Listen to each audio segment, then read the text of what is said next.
Hello, everybody. Welcome back to Rambling RunOff. I am your host, Robert Rios, here to give you the sports news I think you need to hear.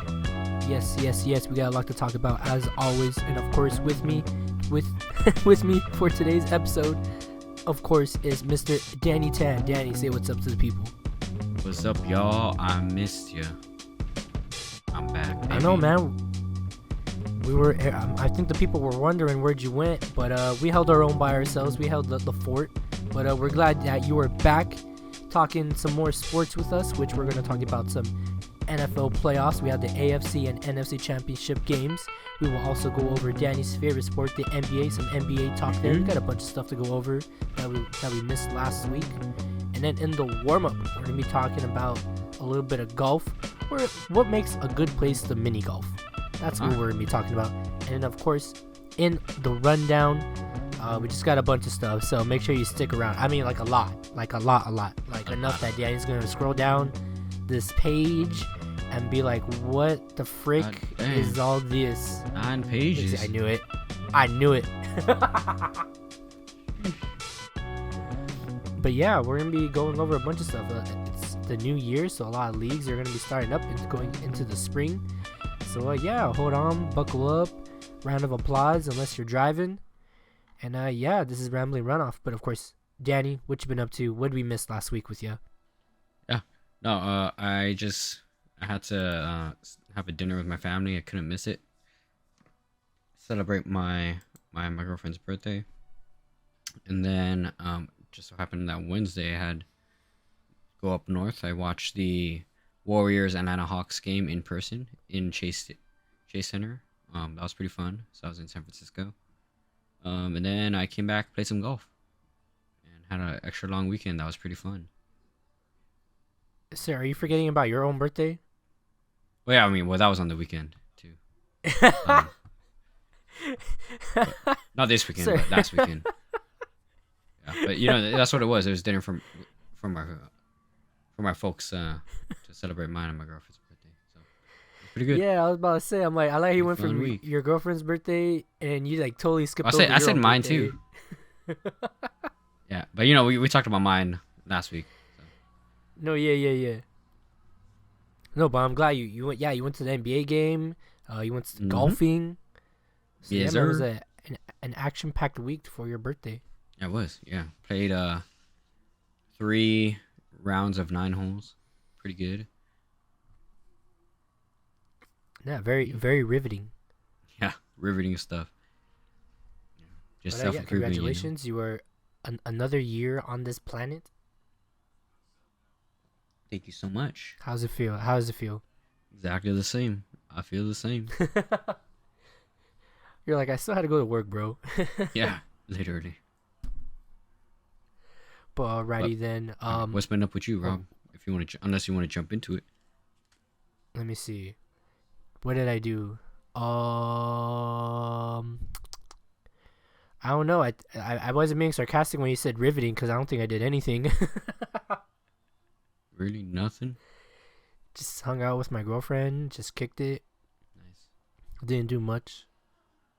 I mean, besides watch football on Sunday, but we'll get into that in a bit. Yep. But But Danny, really quick, I know you answered it on our Spotify questionnaire, but you want to tell the people audioly, verbally, what is your favorite sports/athletics book?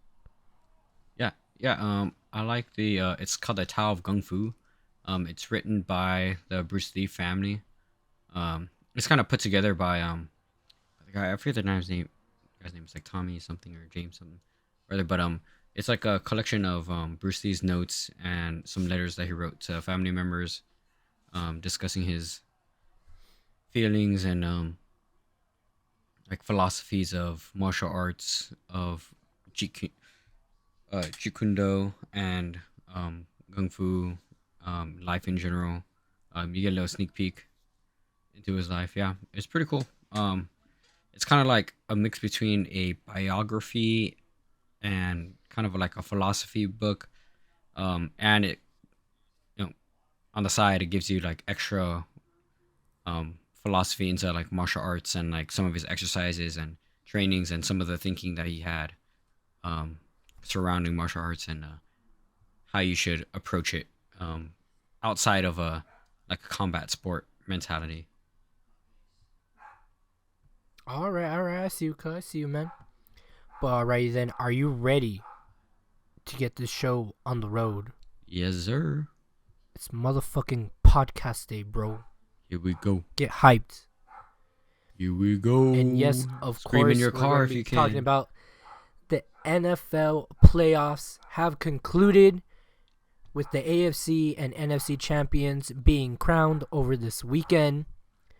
In this case, we're going to go over the AFC championship game, which was the Kansas City Chiefs versus the Baltimore Ravens. The scoreline of that game reads Chiefs 17, Baltimore Ravens 10. The Chiefs are your AFC champions, in which they would be which I believe this is their second time going to the Super Bowl. And yeah, congratulations to the Kansas City Chiefs on another return to the Super Bowl. But let's go over the stat lines here. For the quarterback battle, of course, Patrick Mahomes, 30 of 39, 241 yards, and 1 touchdown pass. And just go over a little bit of the game. Right off the bat, we had the Chiefs taking the lead and never looking back. Their opening touchdown came from a classic Mahomes to Travis Kelce, unless you want to pronounce it correctly, Kels. Kelce caught 11 passes for 116 yards and his his touchdown. And it was a milestone day for the 30-year-old tight end who surpassed Jerry Rice's career record for postseason receptions. The Chiefs led 17-7 at halftime, and Justin Tucker's 43-yard field goal with 2:34 to play was the only scoring of the second half.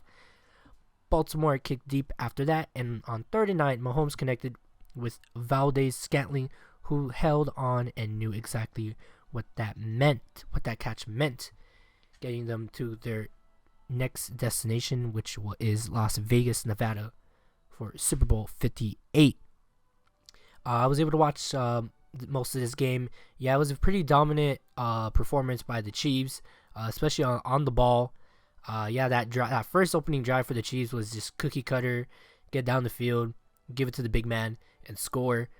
And yeah, I mean, that's how it was for most of the game, and their defense was pretty stellar, to be honest, because on the other side of the ball, we had the Baltimore Ravens.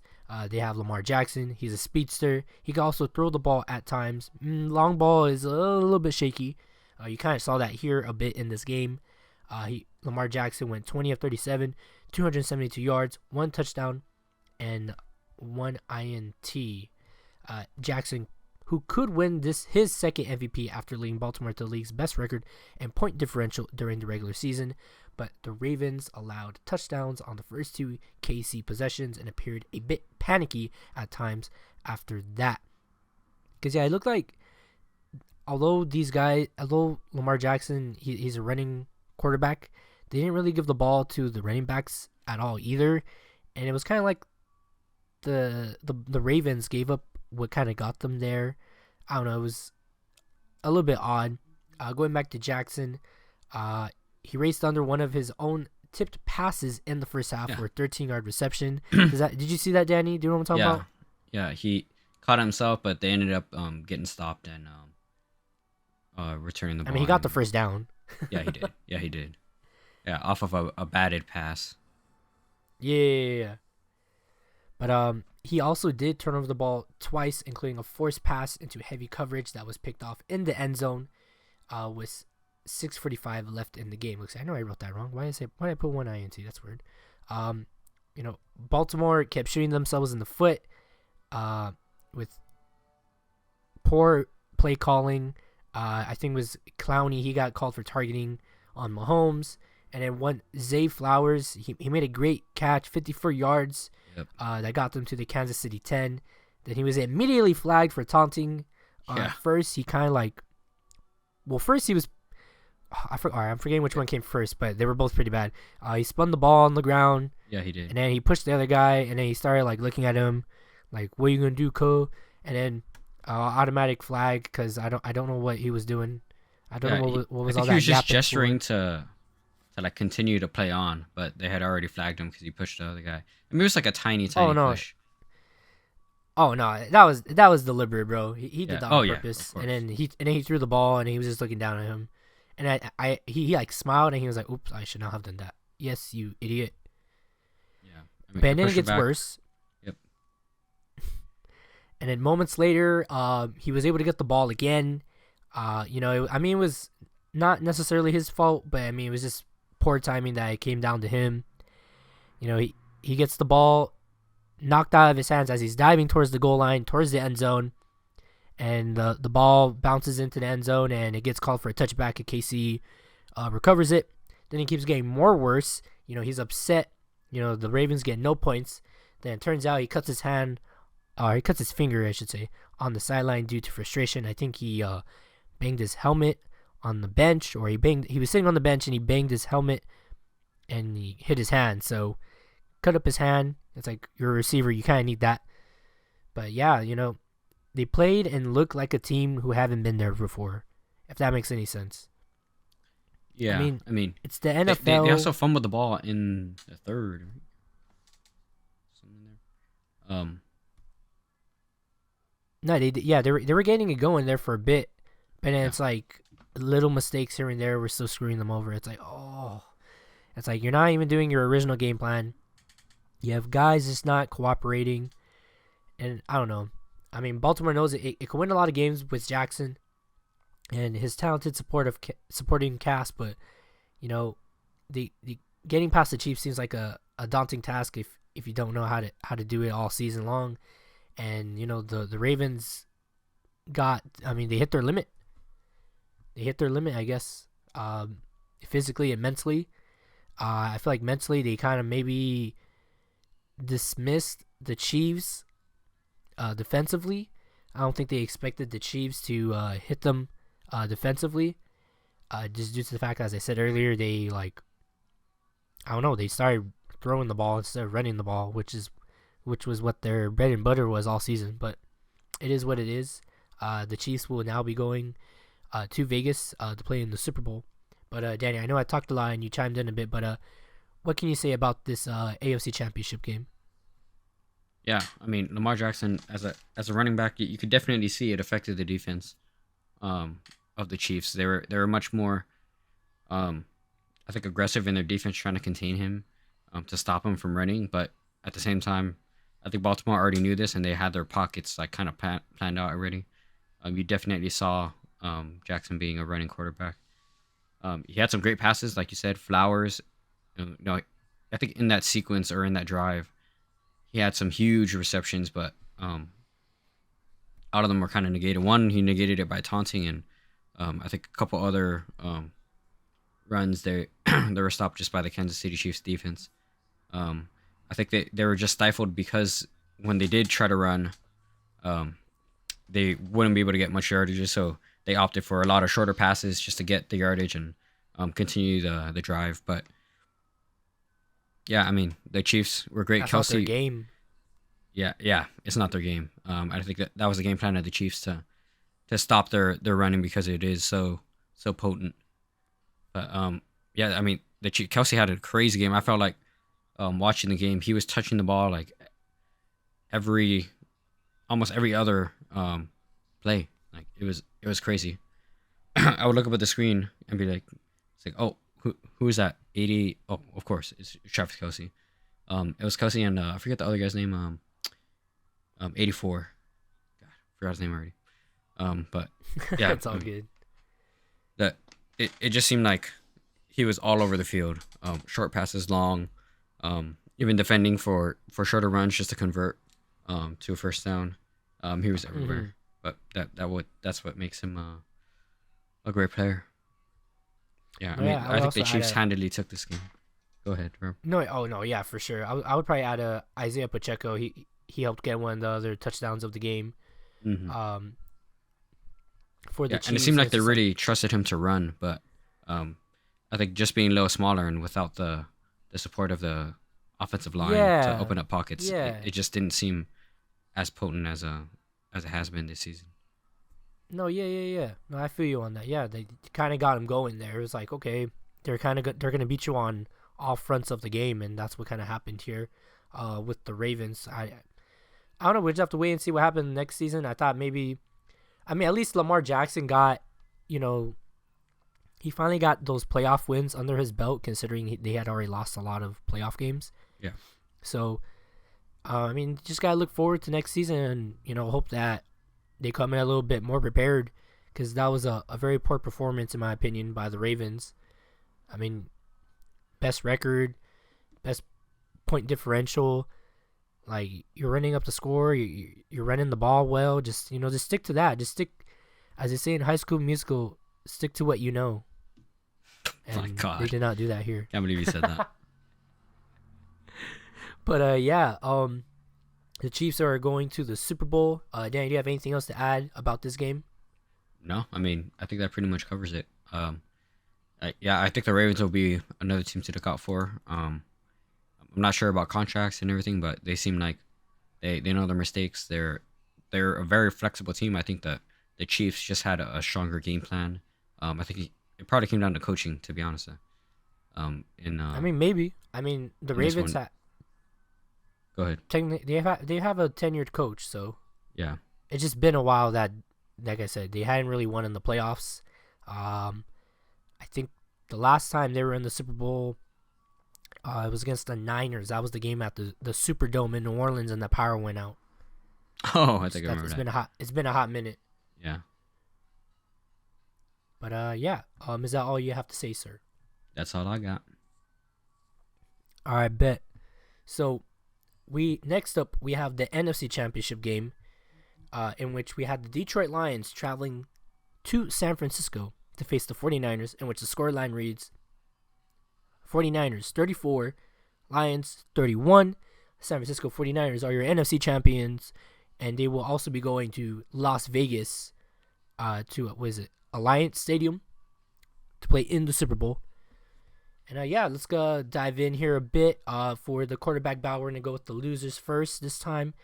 We had Jared Goff for the Lions. He went 25 of 41, 273 yards, and 1 touchdown. I mean, it's never, how would I say? It was a magical season for the Lions. It kind of ended in heartbreak and despair. Yeah. The Lions remained the only team to play every season of the Super Bowl era without reaching the ultimate game. They have multiple championships of football, but no Super Bowl. This looked like it could have been their year to end that drought, when Detroit won back-to-back playoff games after winning just one in the previous 56 seasons. Really quick, Danny, you have to know that the Lions were cursed for 100 seasons. No, what was it? 100 years, I think? 100 years? Something like that. Oh, no, I'm not joking. They did a player wrong or a coach wrong, and he cursed them for 50 years. 50 plus years. 50 or 50 plus years, something like that.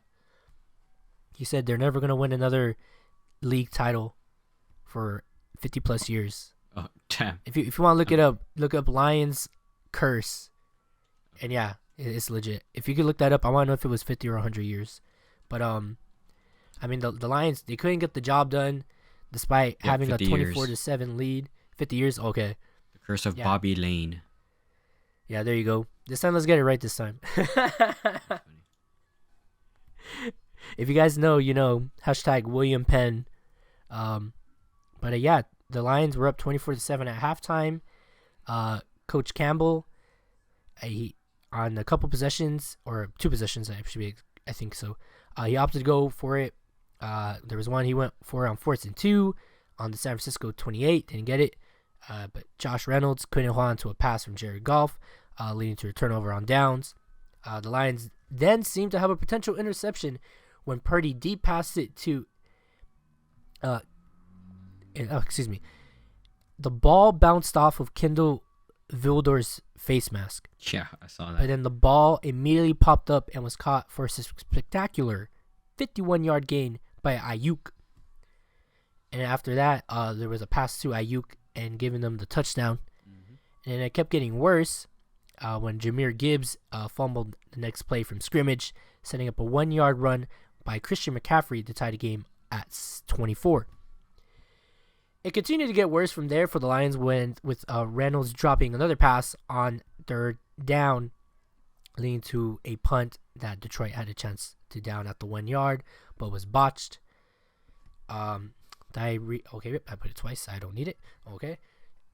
And then, although moving on forward from that mistake, Goff added a TD pass to Jamison Williams with 56 seconds left, but the 49ers recovered the onside kick to seal the win.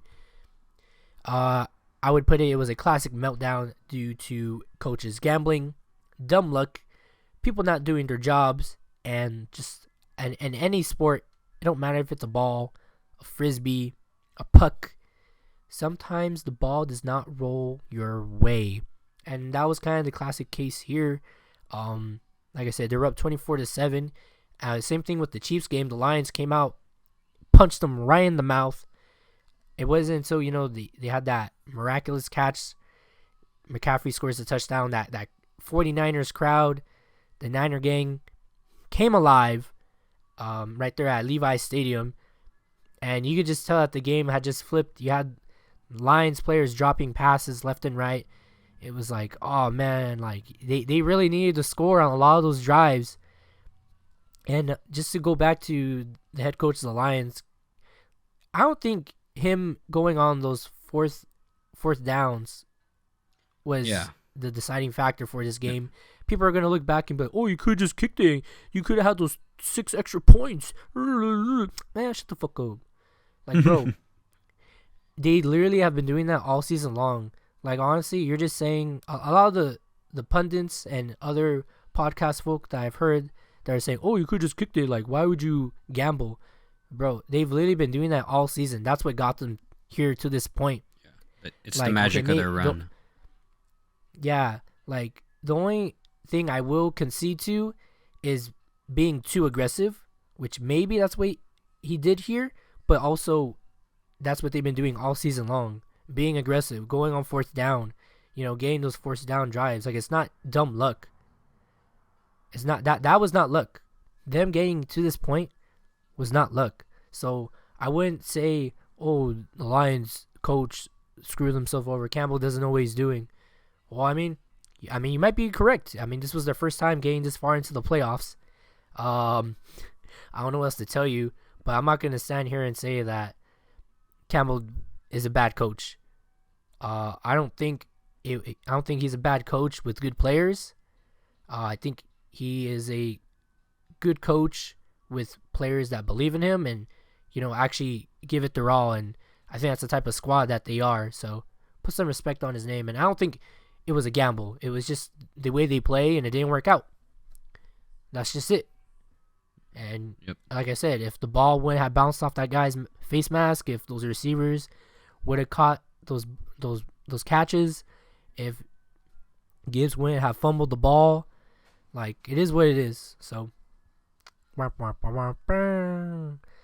moving on now to the winning team, we had Brock Purdy at quarterback for the 49ers. He went 20 of 31, 267 yards, 1 TD, and 1 interception. The 49ers scored 17 in an 8-minute span of the third quarter to tie the NFC Championship game, and then pulled away in the fourth quarter to punch their ticket to the Super Bowl. San Francisco mounted the 4th comeback ever from 17 points down or more in a conference title game thanks to big plays by Purdy and bad mistakes by the Lions, as said before, including 2 failed 4th downs and field goal range, which is what it is. Christian McCaffrey had 2 TD runs, and little used backup Elijah Mitchell scored on a 3-yard run to make it 34-24 with 3 minutes and 2 seconds left to play, as the Niners got over the conference title game hump after losing the past 2 seasons. But San Francisco managed to make the long journey back to this stage and is now in position to deliver the franchise its record-tying 6th Super Bowl title and first since the 1994 season. So, Danny, really quick, do you have anything to add in regards to this NFC Championship game? Yeah, just that Deebo Samuels was, I think, the heart of almost every single drive. For the for the Niners, no, he didn't score, but just every single drive, he was there to get the yards that they needed. He had a crazy catch in between that was kind of lobbed up by Purdy because he was about to get sacked. Kind of tossed right behind, little bit behind him. and Debo Samuel's caught it, rolled over to convert it to a first down. It was an insane play. And that's all I got to add. No, yeah. No, Debo is like their utility guy. Like the head coach literally said, like without Debo, we can't even run half of our plays because we give him the ball and he just does work, and that's what we need him. Like, give him the ball, and he'll get you what you need. Makes like he's not. He can be flashy, but he makes it. It's not flashy stuff, but he's making it look flashy. Does that make any sense? Yeah, makes sense. Yeah. So, yeah, Debo, he's great. But very quickly now, we're running out of time here in this section of our NFL talk. So yeah, it's official. Super Bowl 58. It's the Kansas City Chiefs versus San Francisco 49ers. 4 years ago, we had the Niners and the Chiefs also made the Super Bowl. Now we're getting a rematch of that. Like I said, the 49ers punched their ticket to Vegas, pulling off this wild comeback. The victory means that the 49ers are now headed to the Super Bowl for the third time in 11 years and 11th time overall. The San Francisco's most recent trip to the big game was in 2019. And like I said, they did lose to the Chiefs. They lost, I believe, the score 31-20. And sorry, my Roman numeral is not that good. LIV. Oh, where do we stand there? 4 years ago? What is that? 54? I'm an idiot.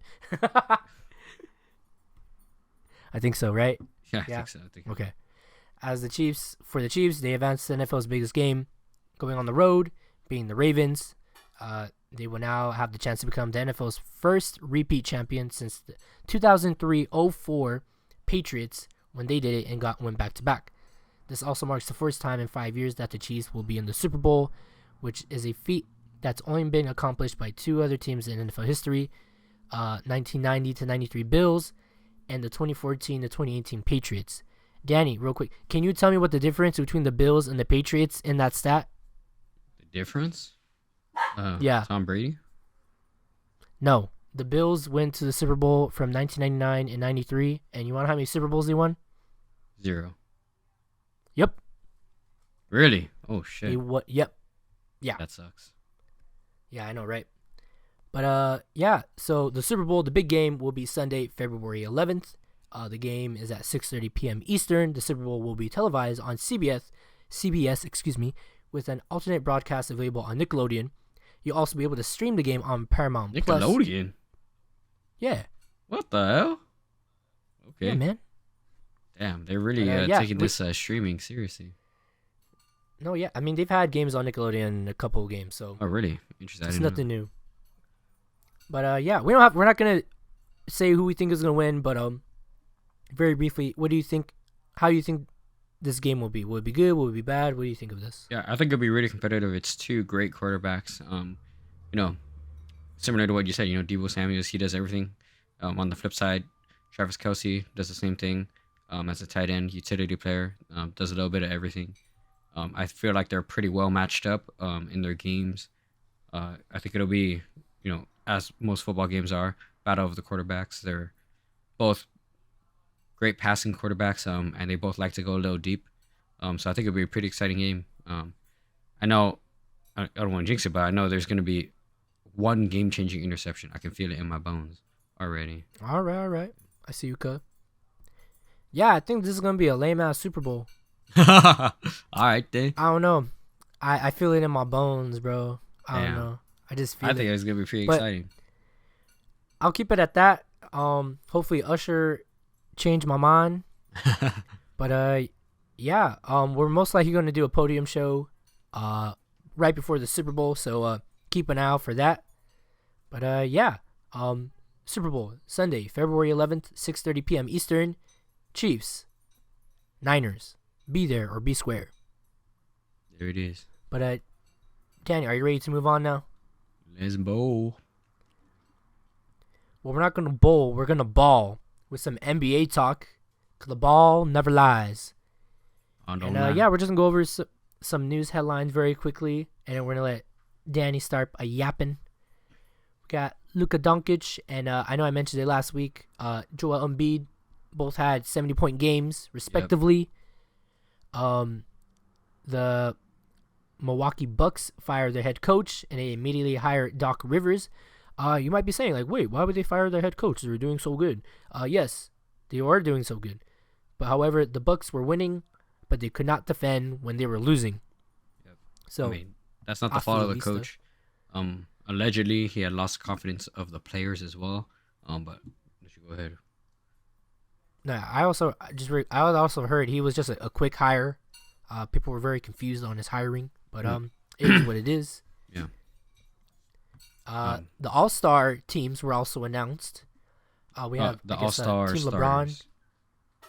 We have a Team LeBron and Team Antetokounmpo. For LeBron James in the Western Conference, it's going to be Phoenix's Kevin Durant, Denver's Nikola Jokic, Dallas's Luka Doncic, and Oklahoma City's, help me out here, Danny, Shai Gilgeous-Alexander. Yeah, Shai Gilgeous-Alexander. The league's leader in 30-point games this season, who edged perennial All-Star starter Stephen Curry of Golden State for the final West backcourt spot. Durant is a 14-time selection now, one of only 11 players in NBA history to be picked that many times. In the Eastern Conference, for Milwaukee's Giannis Antetokounmpo, he will be joined by Boston's Jason Tatum, Philadelphia's Joel Embiid, the reigning NBA MVP, two-time defending scoring champion, and current NBA scoring leader in the frontcourt. Tatum set an all-star game record last season, scoring 55 points in the contest at Salt Lake City on the way to MVP honors. The East guards are Indiana's Tyrese Halliburton, who will be a starter on his home floor, and Milwaukee's Damian Lillard. Danny, very quickly, what do you think about these all-star names on here? I mean, I think it's typical. Interesting that Steph Curry was left out. I mean, the West is just so stacked. I understand the snub, quote unquote snub of Curry, because Shea and Luka have just been having incredible years. I don't think it's fair to leave those two out. Kevin Durant was a surprise to me. I feel like there are a lot of other people in the West that could have taken that spot. In the East, Damian Lillard was a surprise to me. He's a great player and whatnot, but Jalen Brunson has been having an incredible year. I thought he would get the starter nomination for sure. Those are kind of the only things that stood out to me. But I'm sure all these names up and down. Steph Curry is definitely going to be the first name in the reserves list, which we will be hearing about, and the reserves will be announced on Thursday, February 1st. So keep an eye out on that. It'll be announced on TNT, not a sponsor. But yeah, Rob, what do you think about these all-star starters? I mean, I think it's pretty stacked. I think it's pretty good. I think maybe, I don't know, I take out Kevin Durant and put in Steph Curry, which we'll talk about Steph Curry a little bit later on in the show. Yeah. I mean, you're right. He only got snubbed because the positions are still there. If it wasn't, he for sure would be left out, and Steph Curry would be in there. For the East, I mean, I think it's pretty good. You got Jason Tatum, Joel Embiid, Tyrese Halliburton. He deserves that spot. I mean, you're gonna tell me you're gonna not have Damian Lillard? Yeah, no. Jalen Brunson has been having a way better year than Damian Lillard. I think Dame has been struggling a little bit on the Bucks, learning how to share the ball and whatnot. I mean, he's consistent. Yeah, he is consistent, but Jalen Brunson has consistently been a much better player this year. But remember, Damian was doing everything in Portland, so yeah, he was. A very drastic change in playing style. Yeah, but if you're talking about all-star starters, the starters are typically, it's a bit of a popularity contest, which is why I think Dame took it. Because of the fan vote. And nobody watched Knicks games out of New Yorkers, but he's been having an incredible season. Jalen Brunson. Julius Randle, I know, is in the talks of being an all-star reserve for sure, even though he's got an injury due to the shoulder dislocation. But I was just surprised that Dame was up there, because typically the winning teams are also the ones that get a little bit of a boost up, players on winning teams and whatnot. So we will see who the reserves are. I think definitely Brunson will be there in the East. There's a lot of guards in the East that I think might be snubbed. in the West, I mean, it's tough. There's so many players in the West, but Rob, who do you think, um, as a more casual guy, deserves to be in the All Star team as a reserve? All right, let me see. Let me think of all the NBA players in my head that I know. Um, well, I mean, Steph Curry should have been one. Steph Curry for sure. Maybe Klay Thompson. Klay Thompson's been having a horrible season, relative to Okay, never himself mind and then. in general. Can we add Wembayama, the Victor French Wembanyama, guy you put from Victor Spurs? Wembanyama in the All Star game as a rookie? Yeah, why not? Yeah, Damn, man, I didn't think he's having a season that good, but okay. I missed the All Star game, Danny. It's all for show. I mean, it is all Who for else can we show, put but in there? it's a way to I mean, you reward might as well players' put individual statistics. Draymond Green and- in there. What are you saying? Let me see. Damn, you trying to be Trying to like think. Skip Bayless? You trying to be just a provocateur right now? Damn. Is dang it, I'm forgetting his name. The guy from the Heat, Jimmy Butler. Jimmy Butler. All right, you're just Can naming we put players. Jimmy I Butler? get it now. I get it. I Can thought we you were put just Jimmy Butler in there? saying that you were naming players, but for real, you're just naming players that you know off the top. I am naming players. Oh God. Let me All right. see.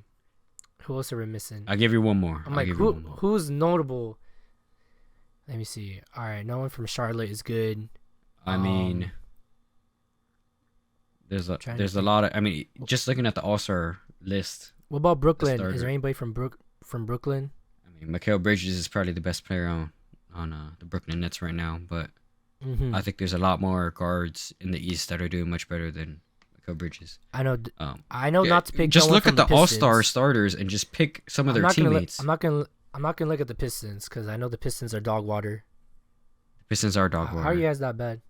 But you just look at At the least we starters. agree on that. Who does LeBron have Alright, that's well, a teammate that could be potentially an All Star? Give me the White Mamba. Oh my God! Why not? He's good. How do I kick him from this podcast, guys? Oh my gosh.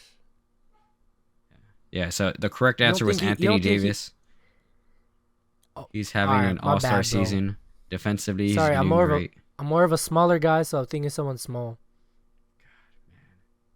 Let me see. Okay. All right. I'm hijacking your section. Of this, No, but, yeah, I mean this is usually where you talk. Yeah. I mean, just to catch you up a little bit. Yeah. I mean, just looking at the top teams in the standings, we've got in the East the Boston Celtics. We have Jason Tatum from the Boston Celtics. We got Damian Can we put Lillard Paul from the George Milwaukee in there? Bucks. I mean, arguably Paul George could be an All-Star. You know, that's he's in a winning team on the LA Clippers, and typically winning teams get rewarded by 1 to 2 All-Stars. He's been having a great season. I think Mm-hmm. all those Clippers players, it's a little tough because they're sharing the ball so much.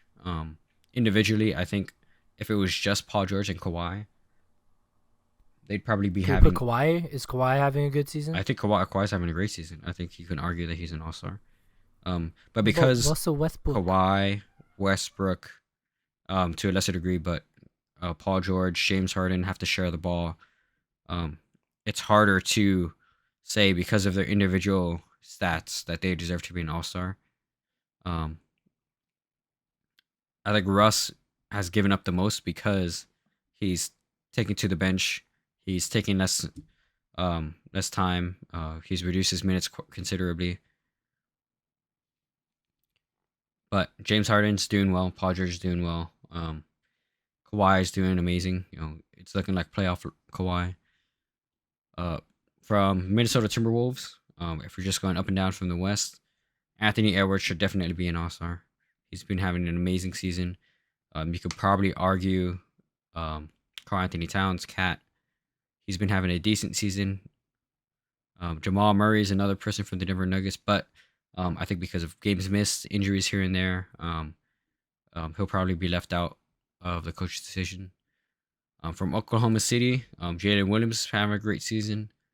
He's not averaging the greatest, but because he's young, I think he's going to be left out. Chet Holmgren is doing great, but I think there are other players that deserve it more. Like you said, from the Clippers, Paul George, Kawhi Leonard can definitely be argued. I think from the Kings, Domantas Sabonis is having an amazing season. despite their streaky record as the Kings come back from slipping down in the standings.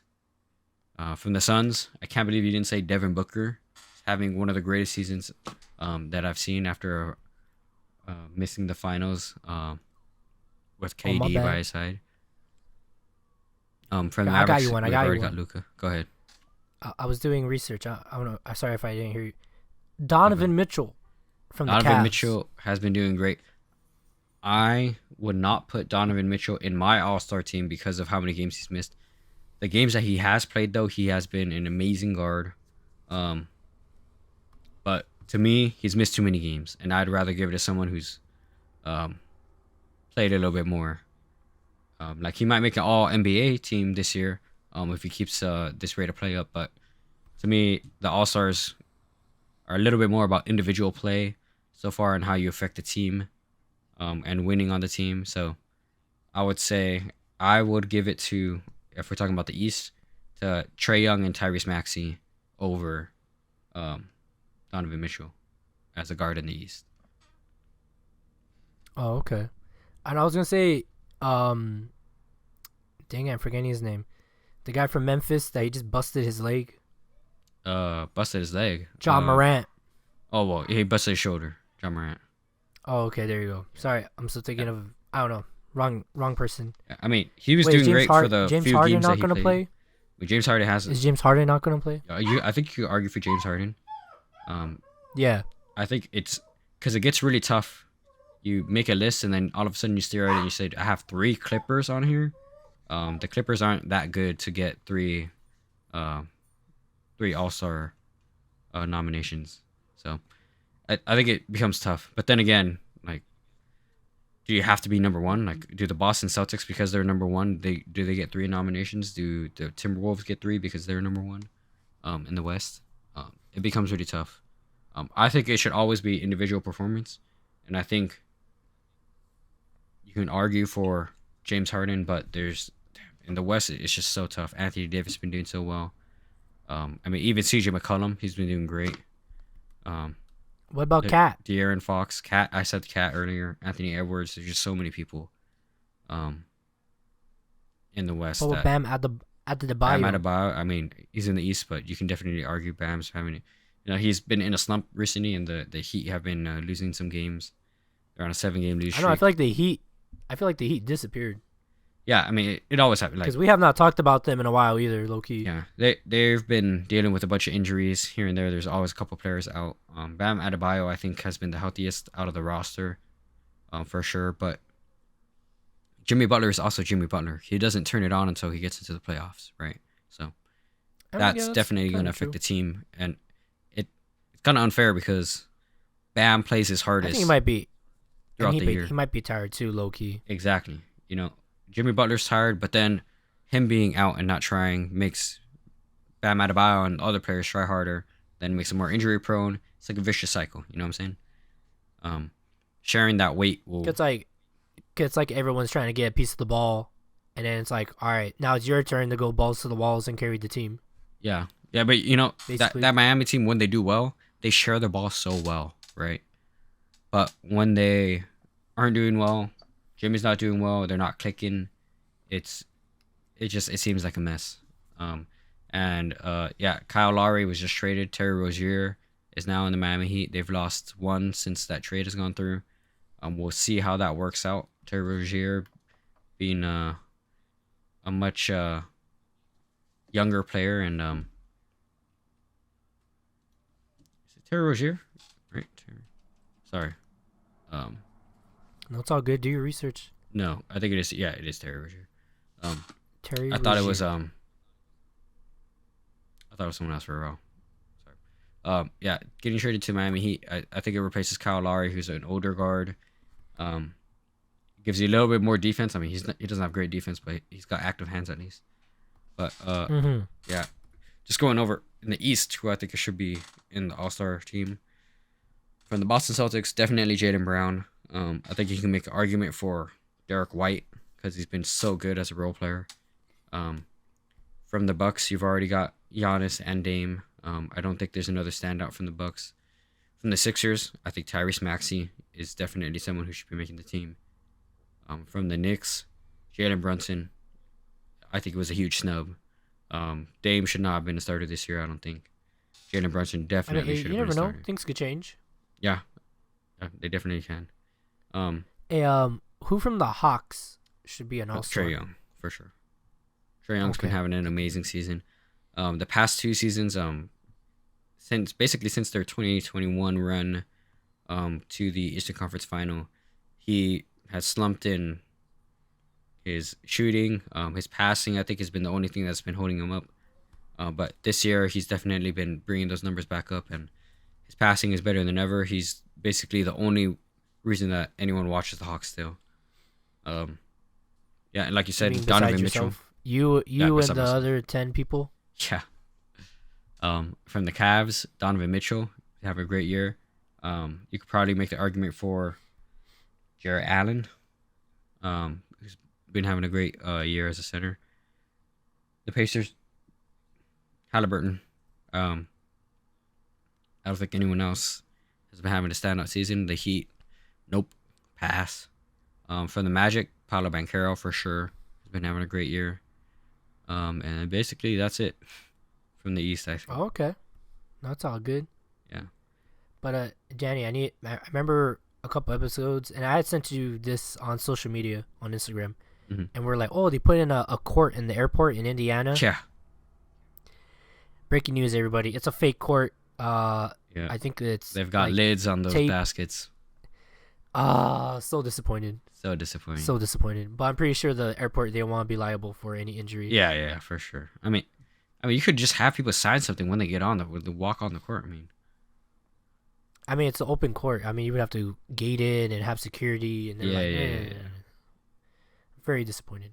Yeah. I'm pretty. I mean, I was pretty heartbroken, honestly.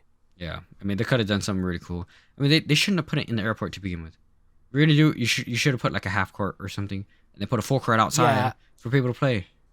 That'd be so sick. Or do a half court in the airport, have it gated, and then have people just shoot free throws. That's cool. I mean, I think that's fair. Yeah, that'd be pretty cool. Because in that way, then people could really shoot. But it is what it is. Yeah. But in other basketball news, the Clippers have been showcasing more and more of their new Intuit Dome Stadium, which will feature, I think we were calling it the Wall, and will have a ultra style-esque atmosphere. And when I say that, in soccer or world football, and most places where there's a lot of people in the stadiums, they will have the ultra or supporter section, and it's usually one whole section where people in unison cheer and chant and have the same colors. Like, you can't be an opposing fan in that area, depending on what team or place in the world you're at. It depends. They may mistreat you or politely ask you to leave, whichever one.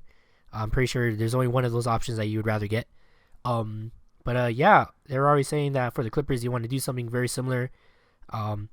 Only Clipper gear. Make sure you're wearing your blue, your reds, your white. You can't be from the opposing. You can't wear nothing from the opposing team in that area. But let's see how it goes.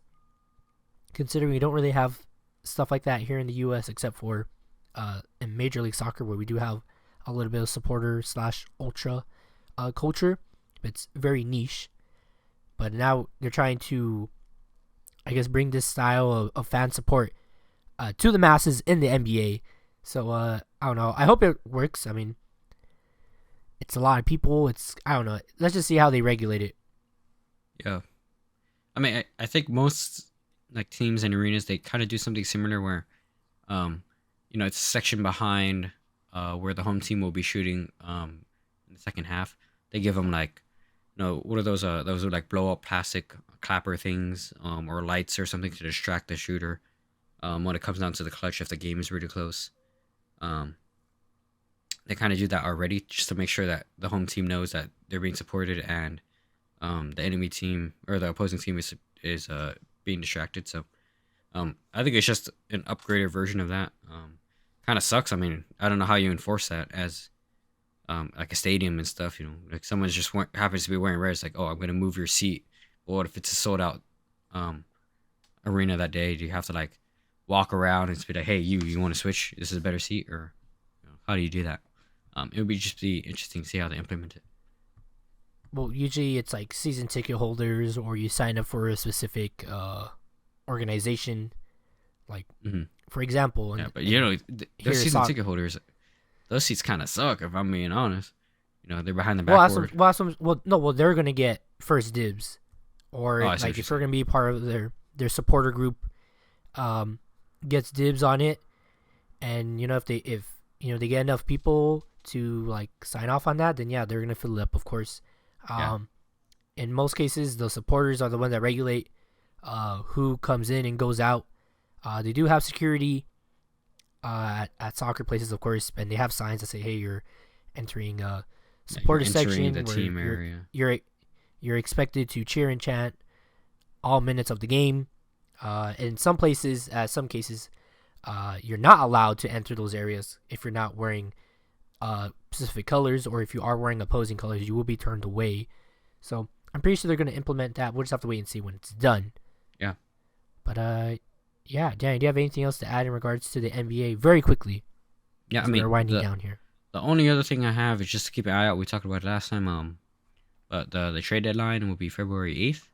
We talked a little bit about trade prospects. We'll see what kind of movement is going around. The only, we had just talked about it. Terry Rozier had gone to the Miami Heat for Kyle Lowry, and I think there was another player I already forgot. I don't think it was the needle mover anyway. But there are a lot of teams that seem to be buying. The Warriors, the Lakers, a handful of players on expiring contracts and whatnot. We'll just have to see, and if you're interested, keep a lookout. I think most trades will be made in the next kind of week leading up to it. There are a lot of rumors flying around about Hawks players, like both Trae Young and DeJounte Murray on the chopping block, but we'll see. I think by February 7th, I don't think there'll be a blockbuster trade on the 8th like there was last year at the deadline, so we'll keep an eye out, but I'm excited to see what movement will affect the teams and the standings right before we head into the All-Star game and the All-Star break. All right, bet. But thank you for that insight on the NBA, sir. Yes, sir. No problem. But yeah, we are going to move on now in our programming to the warm-up. And this week's warm-up topic is a little bit more exciting than last week's, of course. And we will be going over what makes a good mini golf course, or a good place to go mini golf. So it could be the course itself, the venue where it's at. But yeah, I don't know, I just saw Danny has been golfing a lot, so I was like, here, let's do something a little bit golf related again. And I like how we say I've also kind of golfed here and there, so try to keep it more relatable, because I'm pretty sure most people have gone mini golfing more than golf range or golf course golfing. So, yep. Danny, to you, what makes a good mini golf course? A good mini golf course for sure. Kind of has a theme. Like usually those courses they'll have like a bunch of really cool obstacles and whatnot, and interesting little obstacles to get over or get around. Some of them will have kind of the best shot, or like the side channels where if you miss the center, you're punished a little bit, and you're not in the best optimal spot to get into the hole on the backside of like the classic windmill. Go through the center, get past the windmill thing, and then it pops you out close to the hole or whatnot. Yeah, but overall, having a cool theme, decent, it's typically decent synthetic grass, and just a great mini golf place has both things on the course and like things to look at when you're waiting, because just like golf, there's going to be a little bit of waiting around for the people in front of you. I think it's a little bit more evident at a mini golf place when there's a lot of families, take a little bit of time. There are really cool mini golf places I've seen in like San Francisco where they're really, really modern. You make it into the hole and it sucks your ball up, and then it goes through like a really elaborate like 3D maze thing, and then you see your ball and it pops out. somewhere else, and then you finish up your hole. But there's like a whole entertainment portion to moving the ball that I think classic mini golf places that where it just like rolls under like a wall or something and then disappears. That they kind of lack. So yeah, it's funny you bring it up, Robert. I had just gone to golf and stuff in Downey here in Southern California. Probably the closest You mini don't golf think I know, place cuz? to the. I'm telling the listeners, fuck. Sheesh. As I was saying, probably the closest mini golf place in LA County, if you're outside of the downtown or LA proper area. Yeah, and it's pretty cool. I mean, they have like 4 courses or whatnot, and it's a very classic like structure. There's a castle, there's a windmill, there's like a lot of like up down. They have like little hills and bumps and flat portions that you have to get your ball on and over to put your ball in the hole. But what about you, Robert? What do you think makes a great mini golf place? I mean, for me, I think yeah, it's gotta have a lot of stuff. It can't just be, just flat. I mean, there's a couple good flat places to go, but Mhm. you don't want just to be a couple bricks in the ground. Yeah, Yeah, it's like all right, whatever. You're just putting at that point.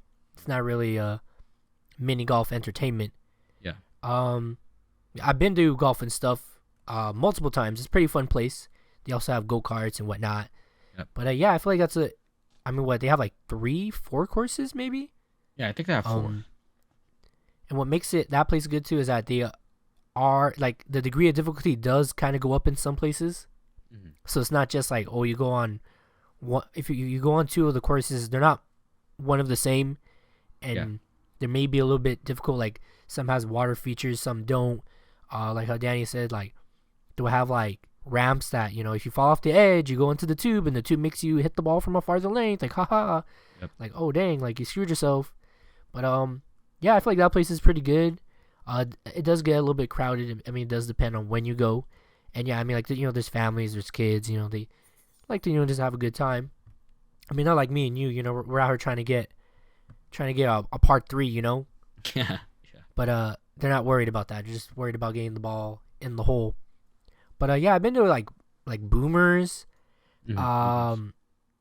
Theirs was okay, but yeah, like the grass was a little funky. I think dang it, there's a place like out in Hollywood. I'm forgetting what it's called. Was it Castle Park? Some shit like that. But their course is pretty good. I went in the nighttime, so it was kind of hard to see everything, but Yeah. I thought it was pretty good setup. My one thing that grinds my gears at places that have mini golf is when like they do like the tubes Mhm. and like it rains, or the tubes, plastic, they break, and you know what happens sometimes when the ball Yeah. goes into the tube? It never comes It out. It disappears. gets stuck in there. Yeah, that I remember when I was a kid, I learned the hard way, and sometimes they won't give you a new ball, and it's like, bro, Yeah. Dude, you have my ball. What am I supposed to do? yeah, like my ball got stuck. What the fuck you want me to do? But of course, they just work there. They're like, it's not my problem. I'm like, oh, bro. They're like, Yeah. what do you want me to do? I'm like, well, I don't know. Do you want me to go complain to the manager that your course is not is not adequate?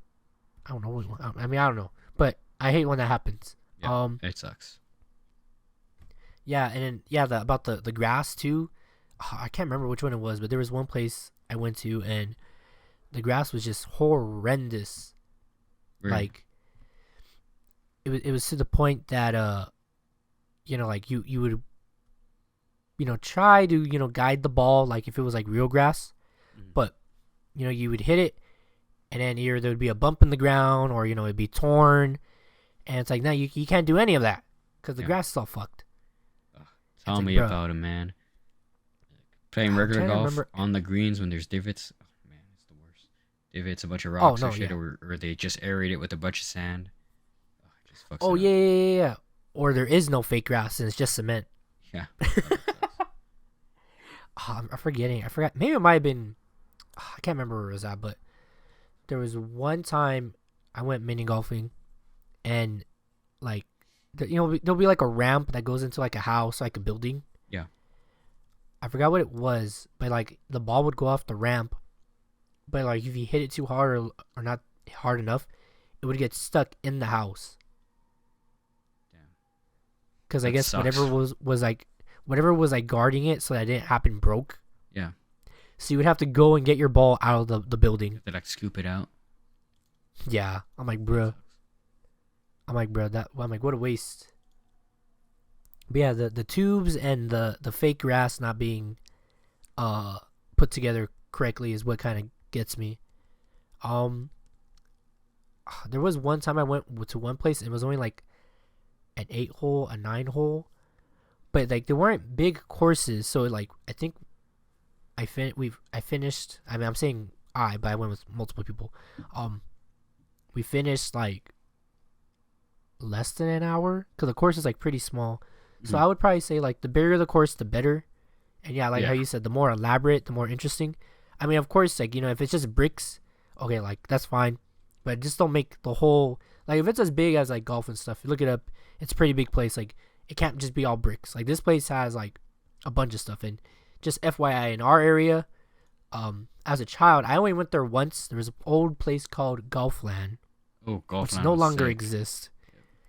No, yeah, it also had an arcade. I think it was doomed to close due to low attendance, and I think this was before social media. I think my theory is if we had social media at that time, which was kind of starting, Yeah. I think it would have popped off with the TikTok social media influencer craze. Like, come down to Golfland and come and golf right here. It's really cheap and affordable and blah, blah, blah, blah. You know what I'm saying? Probably. Yeah, for sure. Like it might have had that little boost in there. I think it was a reasonable size, wouldn't you think? Yeah, I mean, it wasn't huge, but I know, um, I think it would have been good enough because I think they had like two courses or something. And it went all the I way think around, so. and It might have been 3. Yeah, yeah, yeah, yeah. I mean, yeah, it was a pretty cool place. It had a little arcade on the inside. Um, yeah, it was. I think at the time, the last time I had gone, it was relatively well kept. I mean, it was pretty fun too. So sad to have No, it yeah. disappear. Okay, the other thing but now I remember from my memories of Golfland, and I think golf and stuff also has this, but a lot of places do, where it's like a ramp and there's no guards and it has you going over water. Oh yeah, those are always so Your fun. ball goes into the water, then what? And Get especially if good, it's like dog. deep water where you. Wait, what? Get good. Get good. Okay, but like you're like a mom and your kid and the kid hits into the water. What do you do? Yeah, that kind of sucks. That's true. Bruh, it sucks overall because then you have to either go into the water or go tell somebody and be like, hey, my ball went into the water feature. Like, what is the point of the water feature? Yeah. Like, honestly. Yeah, I mean, yeah, I know there's some like mini golf places where like they use the water feature as part of a hazard. Like it takes your ball and it spits it out somewhere like lower, but it's part of the same hole, and you have to like, oh, now I have to go all the way around. But it doesn't make it impossible to get back to the hole. I know some places where it's Yeah. just like it's just water going through because there's water hazards in golf, and they just want to include it. So they do that, but they don't consider the what to do when the ball is lost. Yeah, that's kind of weird, huh? Yeah. Like, Um. I feel like a lot of places will give you a new ball, but I feel like they're supposed to charge you low key. Yeah. I mean, well, they're gonna get the ball back. Like, why are they gonna charge you? Like, Yeah, you have I all don't the know. balls. It just kind of. He's gonna kinda go into weird. whatever catch you have to catch the ball. It's like, just give me another one. Like, these balls are like they cost cents to you. No one's You taking wanna know these what place balls. that What's that? You know what place that has that? It's the place right there in like City of Industry. Well, it used to be the Speedway, but I think it's a Boomers now. Oh yeah. Off of Yeah, like, they have 60. that, and that's where my ball got stuck in the tube. ugh, By the way, sucks. the first time I ever seen that. Yeah. If you guys want to see think that cool might have been, mini like- golf places, look up mini golf in San Francisco. San Francisco does mini golf fucking sick. Like all their shit is so dope. They look like art installations where the ball goes and like you make it into the whole thing and it goes up a little ramp and it like rides down the mountain like it's going on like the Matterhorn and stuff. My sister was Mhm. describing one to me where it goes into a tube and it's probably not your ball. It might be your ball, but and it goes into a see-through tube. It goes up. It passes behind like an old cathode ray tube TV, and then it shows your ball digitally like falling down some stairs in the TV, and then it pops out the other side of the TV, and then it continues to go. It's like that is sick, you know. It's like incorporating technology into it. You're entertained watching your ball go. You're kind of rewarded by making it into that one section to get it to go up there. You know, it's pretty cool. What about you've heard of like John's Incredible Pizza Company? Yeah, I've heard of it. I've been to one where they had like indoor mini golf, and it was like as if you were in like under the sea, so it was all like black cool. light, like Yeah. green, Oh, orange. It was pretty cool. Yeah. I mean, Yeah, it's I've all been flat. to- I mean, it's nothing too crazy, but it looks pretty cool because everything's all like black light lit. Yeah, and like neon type of. Yeah, Um, yeah, yeah. yeah. I've been to a couple of those places in Arizona. They're pretty cool. Um, yeah, they gave us like some like 3D ish glasses to like make everything like pop off of the walls and stuff. It's pretty cool. Okay. Yeah, I Oh, think I got there's. another one. Sorry, go ahead. Oh, you go first. You go first. No, you go first. Yeah. I think there's a course in Florida that's outdoors, and it's mini golf, but like it has like it looks like regular golf, like shrunken down, where it looks like a regular course, and it has like sand pits on the side, and that's The made of fuck? like thicker turf, you know, so it like really holds onto your ball, so you really is like you're coming out of something that's harder and stickier than grass, right? It's pretty cool. But I think I know what yeah, you're talking what were you gonna about say? because there's one I've seen Yeah, like on I've two seen it on different Instagram. like social medias, and it looks like it's like a fairly simple course, but like a lot of people go to play there, like for Yeah. real. It's like is it like really open, like on the side of a street? I don't remember. I just see like clips of people playing it. Okay, fine. it might be thinking of the same one because I've seen one where it's like 2 stories. Oh, 2 stories. I don't think it's 2 stories. Yeah. It's flat No, no, no, outside. no, no. This is a different one. This is a different Yeah. one. I think it's But yeah, like some places are just insane like that. yeah. 'Cause I'm trying Yeah, to. I mean, it's pretty 'Cause cool. I've also. Go ahead. Oh, okay, my turn. Okay. Yeah, I've also seen. I did one with my girlfriend. We went. I think it was in Huntington Beach. It's literally like an old, like small arcade, I think, Mhm. and they just converted it into mini golf. Oh, that's cool.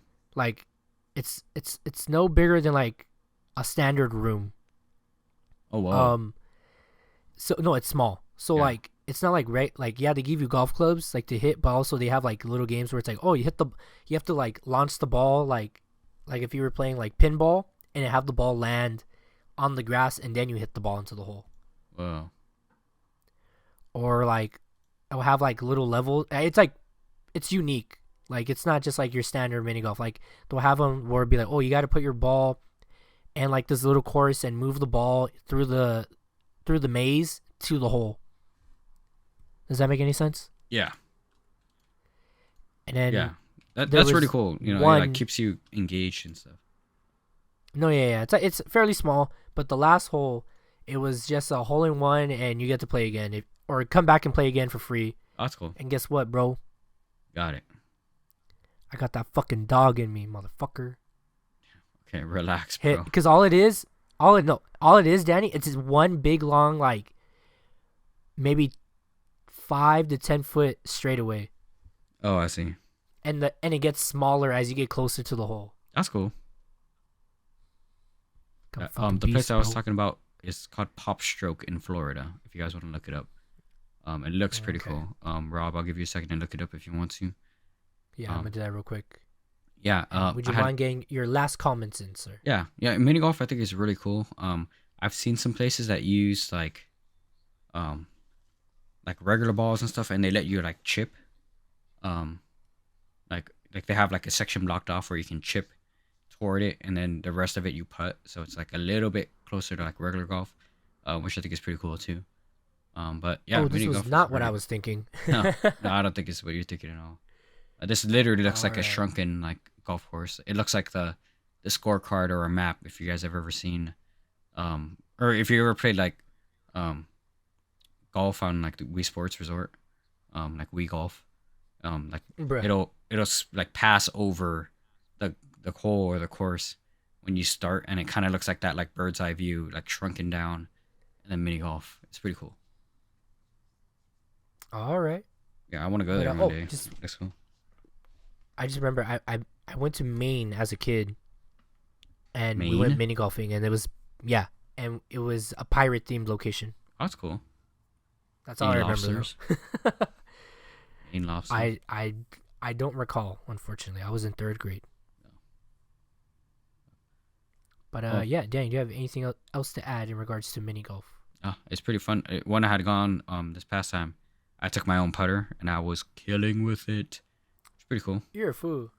I mean, of course you would do that. If I'm gonna do mini golf, why not take my own putter? I know it, and it gives me putting practice. Win-win. I mean, there you go. Yeah, it makes sense. Yeah, I saw other guys with their own putters too. I was like, haha, same. You fool.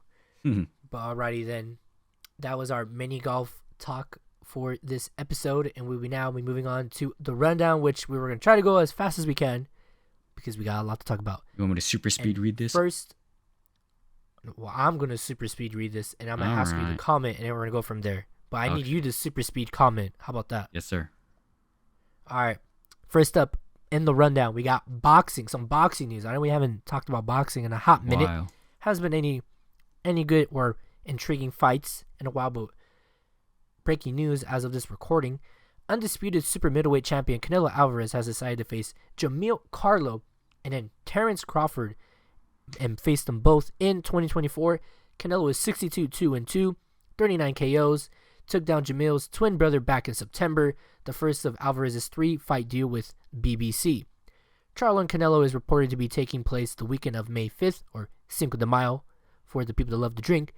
Then also face Crawford, which will be slated in September. Danny, very quickly, what is your opinion of these two potential fights for Canelo Alvarez? Two great fights, ones that people are looking forward to. I'm excited to see them.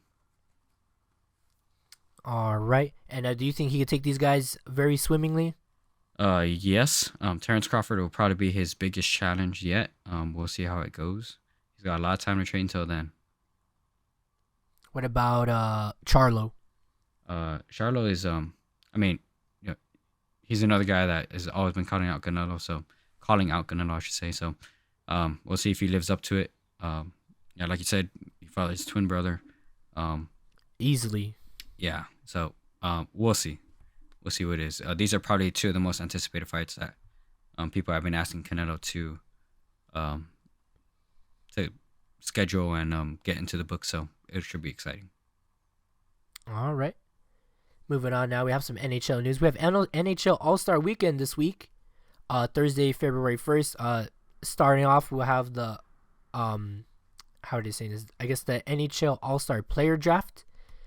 We also have the NHL Alumni Man of the Year, honoring the 1967 Toronto Maple Leafs. And then to wrap it up on Thursday, we have the Canadian Tire Professional Women's Hockey League, a 3-on-3 showcase. So I don't know if you heard, Danny, but there's a pro women's hockey league that just started out in the East.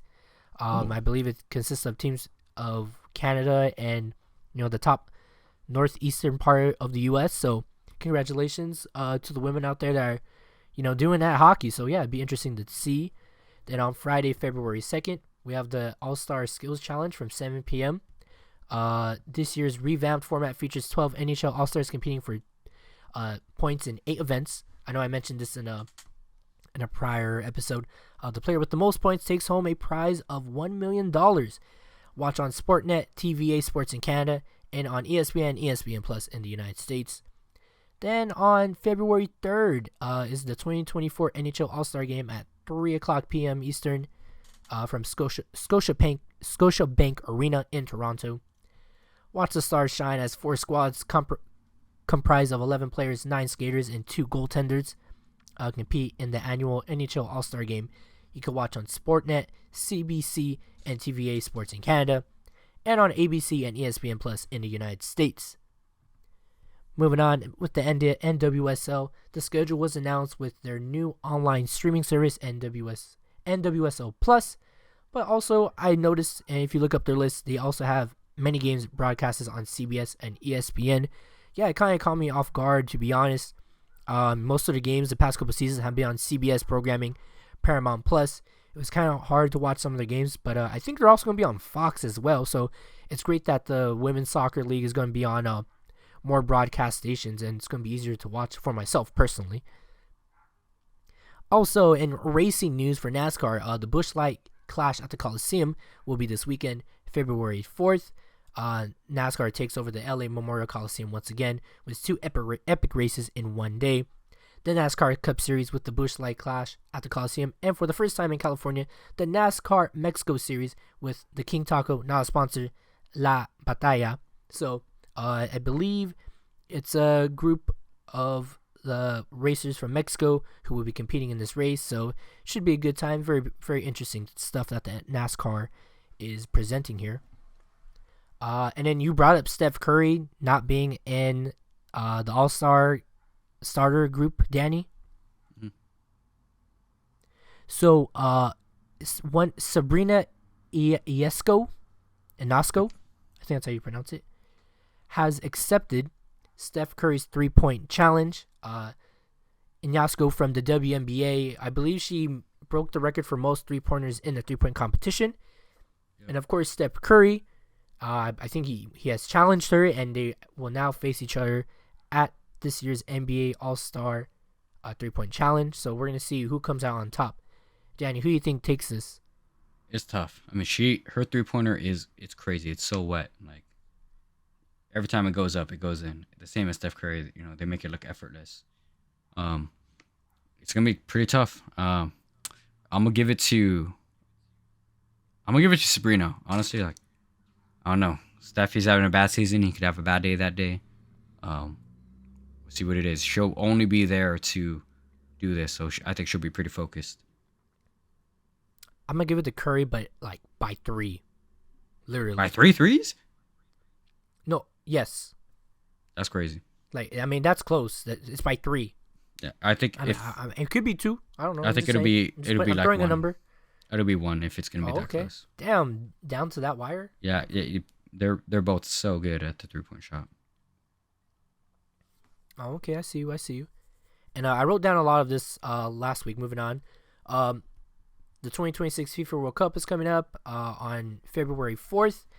They will be announcing the locations for the matches. I know I talked about it last week, so I'm not gonna go over it again. But just as an FYI, keep a lookout for that 2026 FIFA World Cup announcement on February 4th.